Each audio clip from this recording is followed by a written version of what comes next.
On May 7, 1972, Kemper was driving in Berkeley when he picked up two 18-year-old hitchhiking students from Fresno State University, Mary Ann Pesce and Anita Mary Luchessa, with the pretense of taking them to Stanford University.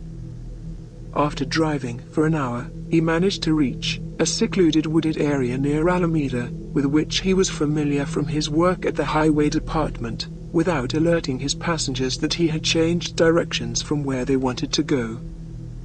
It was there that he handcuffed Pesce and locked Luchessa in the trunk, then stabbed and strangled Pesce to death, subsequently killing Luchessa in a similar manner. Kemper later confessed that while handcuffing Pesce, he brushed the back of his hand against one of her breasts, and it embarrassed him, adding, he said, "Whoops, I'm sorry," or something like that, after grazing her breast, despite murdering her minutes later. Kemper put both of the women's bodies in the trunk of his Ford Galaxy and returned to his apartment.